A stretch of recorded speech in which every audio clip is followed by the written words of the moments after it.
sinuous. Back off the street, back off the streets. Sinuous. Fire. Back off the streets. Yeah. This album consists of a bunch of tracks that didn't make it to official releases, and still dope enough to wanna put it on repeat quick. So peep this, throw us in your CD player. Oh, I forgot they non-existent, dog. Shit has changed major. So scratch that, throw it in your iPod player. Like, my God, he write hard, a ball on you figures. Sure they throw back, so give it away for free. Like, oh boy, go and make noise. And when you hear, hope you jump for joy. I'm optimistic, glass ain't half empty, it's half full. Hopefully by now you know me from the Jazz Council, that was years ago. So I brought more fire to douse dudes and playing by house rules. I lay back like a couch dude. I'm that dude to make his own beats, writes his own rhymes, records his own shit. Probably why it takes so much time to put out an album. Man, I'm always behind schedule. Ain't that I ain't hungry, I just always got my plate full. Try to digest all the topics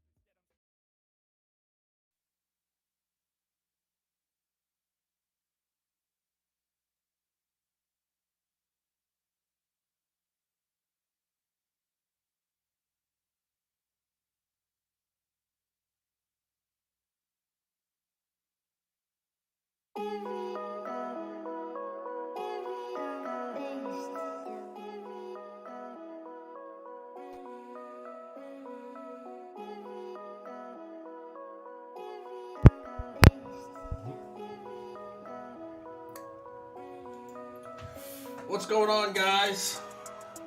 Happy Friday. My microphone was turned off, so you guys didn't get to hear the can opening. But hey, hope everyone's doing well. Hope they're having a great Friday. We have a very quick Paintover Friday before Playgrounds get started with their massive art festival for the day. Vlad, what is going on? Mike Dugenio. Good to see you in the chat, my friend. I hope you're doing well. Let's get started. I think we're only going to be like 10-15 minutes today. It's gonna be a quick one. Javier, no spritz today. That Prosecco bottle didn't last that long, but I'm sure there will be more soon. No question. Let's take a quick look at the one paintover we're going to do, and then we'll watch a quick video of me doing the paintover, and then we'll be off to the art department. Okay, so we need Cintiq Pro. Boop.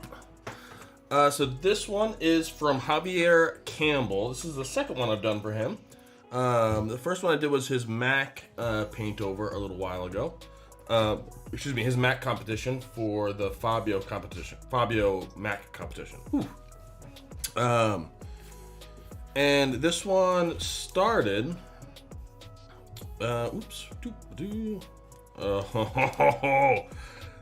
Every day.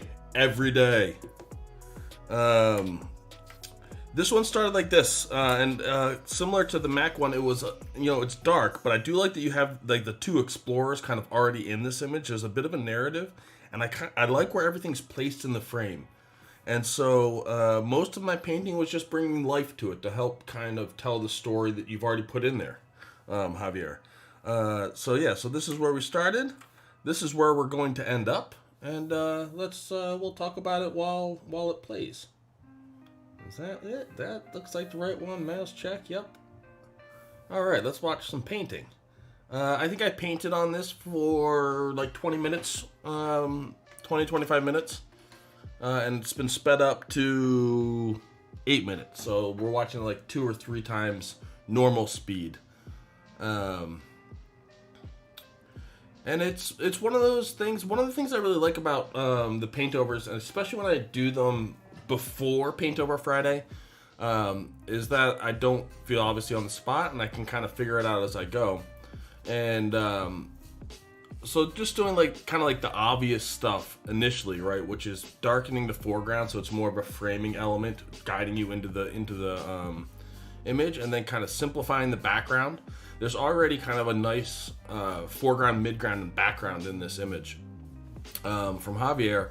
And so really everything that I'm doing is just trying to accentuate the things that are already there.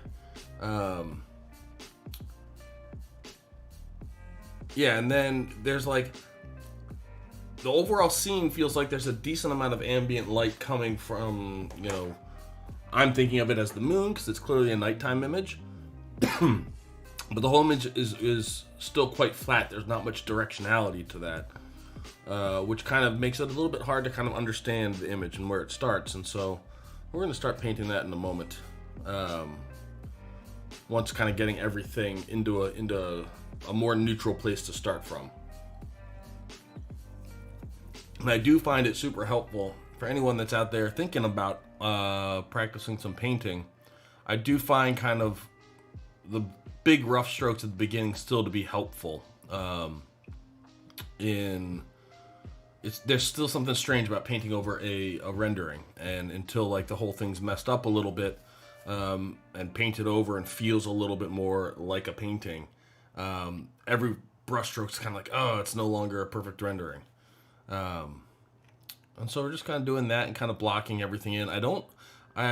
Towards the end, I start to move some things quickly, just a little bit. But overall, I like where things are placed within the frame. I think you did a really good job with that, Javier. But then just trying to bring a bit more life and color to it. I was working on this in a dark room, and I think I probably could have brightened it maybe a little bit more. And that's one thing we're thinking about, right? Even in a night image, the initial image of this was all very, very dark, almost all in the very low midtones to blacks kind of region.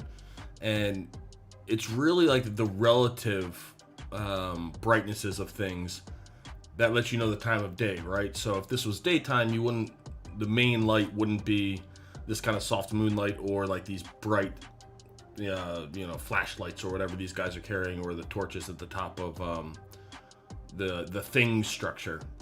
But by making sure that they stay the brightest thing in the image, you're gonna know that they're not competing with sunlight. Javier, as far as advice, what render engine are you using, out of curiosity? Because it doesn't really feel like you could use, for an image like this, you could use an HDRI if you wanted to. You could also just use directional or area lights to really fill it in. But, you know, having a light source that defines any faces that are facing the light versus those that aren't will make things, for somewhat obvious reasons, a bit more legible.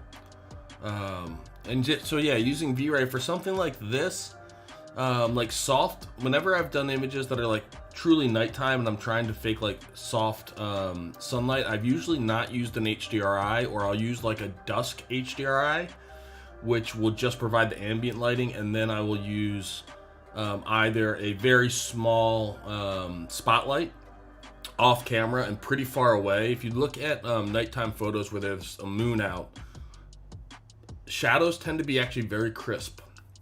They don't tend to be that soft, which you don't really see in this, but I tend to use either a directional light or a spotlight that's far away. So I have complete control over dialing it in, because you don't want to use an HDRI from like the daytime to try to fake night. At least I don't tend to find that successful, because you have to turn it down so incredibly much so that it's not overpowering, right? We don't want that to be the brightest light source in this scene. We want the kind of artificial lights that we have actually in camera to be the brightest ones. But the actual tonal range of the image can continue to get brighter and brighter, and I think there's a couple levels of brightness, and I think I have a curves layer at the very top in my Photoshop document, so I might have done that after this recording stops. But we're almost there, right? Like, you can see that by selectively lighting that hill that kind of the thing is buried into, we're giving the whole piece like a bit more shape and form, and kind of directing where the viewer's eyes are going to move. Or at least that's what I was trying to do, and you guys can let me know whether or not that was successful. But yeah, moving that up just a little bit, and then I think the last thing that I really do here, or change between where it's at now and the finished, which is a couple more minutes, is like there's some more noodling. I do like noodling. and then I moved the two explorers, let's call them, down and to the left a little bit. It kind of dawned on me that right now, judging by where everything is in the frame, it's a little bit hard to tell whether or not your like number one focus is the bright orange weird thingamajigger or the explorers. And so you kind of have to make a decision on that. And my decision was to keep the thing embedded in the mountain as like more central, and then we'll see in a second when I pull the explorers over. I'm about to do it right now.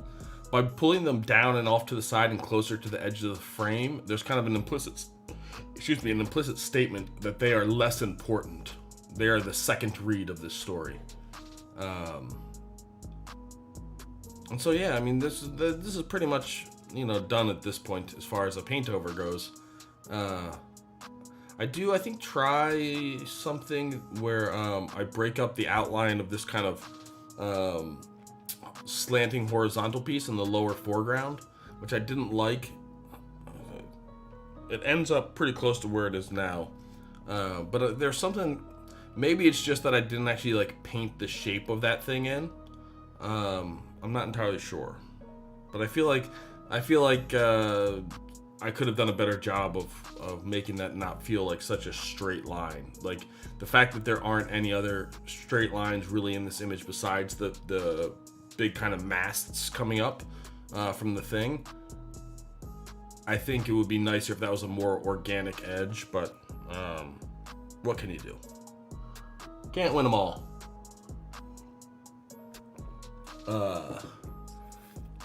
But yeah, so now we got a little bit more noodling, and then that's a paint over basically.